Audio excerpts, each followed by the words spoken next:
Queremos reflexionar estas palabras del Evangelio y lo que significa también este día. La resurrección del Señor. Yo creo que ninguno de nosotros ha recibido tantos WhatsApp con huevitos de Pascua, con monitos, con dibujos, con lindas tarjetas, recordando este día. Yo por lo menos nunca había recibido tanto y me sirve siempre para reenviarlos. Hay algunos que son geniales, bonitos y todos con el mismo sentido: celebrar y alegrarnos en este día de la cristiandad. Quizás el día de la mejor noticia del año para todos nosotros. Y en el Evangelio que escuchamos hoy vamos recordando los fundamentos de esa buena noticia y cómo fue llegando cronológicamente. La noticia que cambió primero la vida de los discípulos. Ellos, ¿no es cierto?, cuando Pedro dice que a ese Jesús a quien mataron colgándolo de un madero, Dios lo resucitó al tercer día y lo nombró juez de vivos y muertos. Escuchábamos en la primera lectura de los Hechos de los Apóstoles. Relata Pedro a ese Jesús. Es la noticia que hace correr también a Magdalena, María Magdalena, que amaba tanto a Jesús y que había ido a preparar su cuerpo con otras mujeres. Y donde estaba Simón Pedro, llega corriendo, también estaba Juan, el discípulo amado, ¿no es cierto?, a contarles la noticia. Y ellos a su vez, incrédulos, corren a donde estaba el sepulcro. ¿Para qué? Para ser también los primeros testigos de la resurrección. Así se va transmitiendo esa noticia. Pero también la primera comunidad es testigo de esa resurrección y da testimonio de su fe en Cristo Jesús y se deja guiar por el Espíritu como lo había prometido el Señor. Y así se va expandiendo el Evangelio por el mundo. Así se va expandiendo primero por la tierra, esa tierra santa de Jesús, pero por el mundo entero. Pedro dirá: nosotros somos testigos de todo lo que hizo Jesús en el país de los judíos y en Jerusalén. Y está consciente que ellos, él y los demás, son los primeros testigos presenciales. Nosotros no somos los testigos presenciales, ellos son los testigos presenciales. Y que se le ha encomendado, ¿no es cierto?, este anuncio a nosotros que hemos comido y bebido con él después de la resurrección, no solamente antes, también después. Por eso testigos presenciales. ¿Y cómo dan ellos, estos discípulos, testimonio de Jesucristo?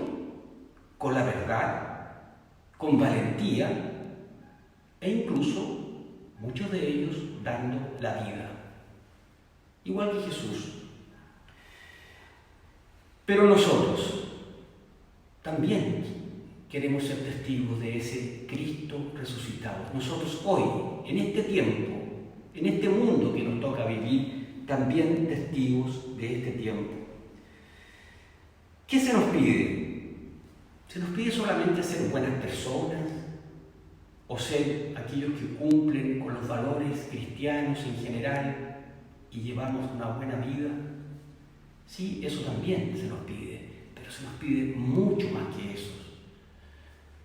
Se nos pide ser testigos vivos de la resurrección del Señor.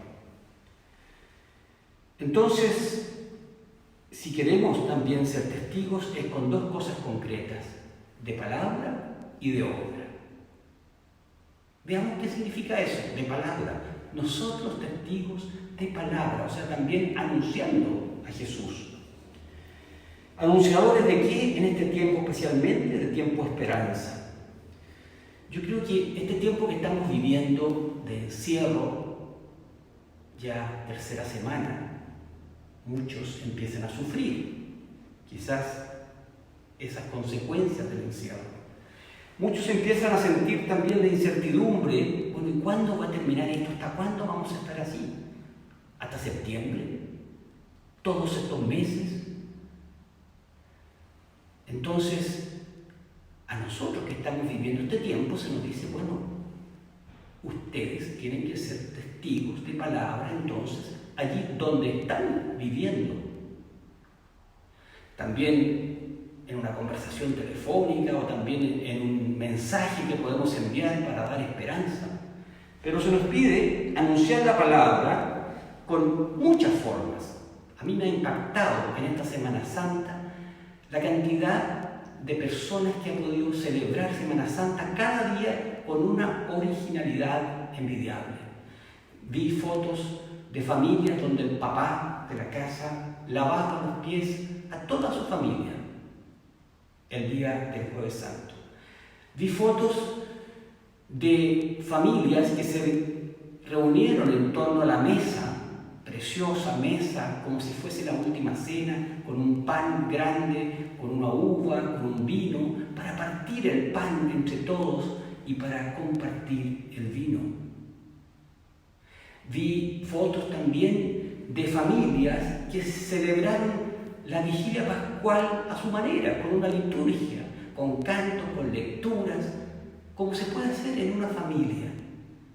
Son signos de esperanza, de que se anuncia la palabra al interior de una familia y que se hace vida la familia doméstica, la iglesia doméstica, como llamamos. Qué maravilloso ver esos signos de vida entre nosotros. Es decir, una fe que se expresa en palabras y que mientras no podamos ir a la iglesia, mientras no podamos reunirnos en comunidad, vamos a tener que seguir haciéndolo. Ojalá seamos creativos en esto. Pero no solamente de palabras, sino que también de obra. De obra.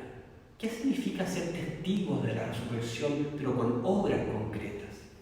Muy importante, ¿no es cierto?, son estos ritos que hemos dicho, pero más importante todavía es que seamos capaces con hechos concretos de dar testimonio de la alegría de la resurrección, del amor, de la esperanza, ahí en medio de nuestra familia.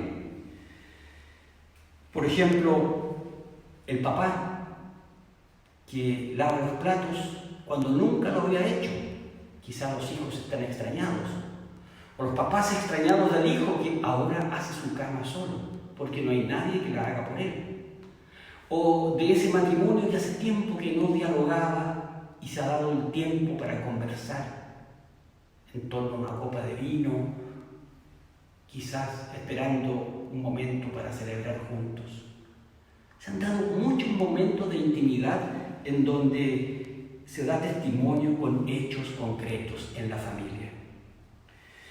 Pero también yo creo que es importante no olvidar que hay una serie de gestos también que tienen que ver con lo que llamamos obras espirituales. El perdón, el aceptar al otro tal cual es ahí mismo en la casa, el tener la paciencia con alguien quizás en el entorno mío, con el vecino que me costaba, con algún hijo, ¿no es cierto?, que está en una etapa difícil. Ejercer la paciencia, se llaman obras espirituales. Entonces, ¿qué es lo que vamos a vivir y qué estamos viviendo en esta resurrección y de qué somos testigos de esas cosas concretas? Allí cambia nuestra vida. Pero también, en tercer lugar, ¿no es cierto?, son hechos concretos, obras concretas. Quizás obras que se llaman de caridad o de misericordia. Y es bueno comenzar a pensar en eso. ¿Por qué? Porque vendrán tiempos difíciles, queridos hermanos y hermanas, queridos amigos. Van a venir tiempos económicos difíciles como lo ha vivido Chile muchas veces y el mundo también. Se ha anunciado que vendrá una crisis económica profunda. Unos hablan de una crisis parecida a la de los años 20, 30. Yo la que me puedo recordar es la crisis de los años 80, que fue dura. Gran cesantía en Chile. Gran cesantía. Y lo que más me impactó es que en todos esos años miles de niños y niñas comían en comedores, almorzaban allí de las parroquias y las capillas. Cuando yo me ordené en el año 89, encontré esa realidad. Los niños de la parroquia comían ahí en la parroquia, era su almuerzo, y rogábamos para que no faltaran las lentejas ese día. Y venían las mamás acompañando a los niños. ¿Y qué hacían las mamás? Para la preocupación de los que daban la comida, también se comían la comida de los niños, porque no comían en su casa. Es decir, los pobres, los más pobres, afectados también por esa crisis. Y ahí vi cómo la iglesia era instrumento de caridad y de misericordia para los más pobres. Y era así. Y pasaron años en esa situación hasta que el país fue saliendo de esa situación tan difícil. Por eso, preparar a nuestra familia para gestos de misericordia. ¿Cómo va a ser la preocupación con el que más sufre? Vamos a juntar ropa para los que no tienen, vamos a juntar alimentos, vamos a estar preocupados de alguien en especial. Muchos van a quedar a la orilla del camino. Entonces, cuando decimos llevar esperanza en tiempo de la resurrección del Señor, significa preocupación por el más desprotegido, por el más pobre, hacerlo vida también. Ser testigos entonces de esperanza, pero con hechos concretos. Es cierto, resurrección es prepararnos y abrir la puerta, como dice la oración hoy día, a esa vida nueva del cielo que llamamos, en esa patria definitiva, pero es también esperanza de cambio aquí en esta vida. Y voy a ser testigo de esa resurrección del Señor en la medida que me dejo tocar por el Dios de la misericordia, que hace también cambiar mi vida concreta. Entonces me tengo que hacer la pregunta, ¿en qué ha cambiado mi vida concreta en este tiempo? En esta cuarentena, en esta Semana Santa, ¿cuál va a ser el signo de cambio en mi vida en que yo pueda decir, sí, Jesús transformó mi vida? Yo quiero ir a otros a decirle, Jesús es capaz de transformar tu vida y transformar tu tristeza en esperanza, en alegría, en amor, y es capaz de salir de allí. ¿Cambiará algo en mi vida entonces? ¿Me convertiré en alguna cosa mejor con este tiempo de cercanía con Jesús? Es la pregunta que queremos dejar. Y lo hacemos con María, Madre de la Esperanza. Ella que ha caminado con nosotros en las buenas y en las malas, en alianza con cada uno, nos ayude también a dar pasos concretos de vida pascual y de resurrección. Que así sea.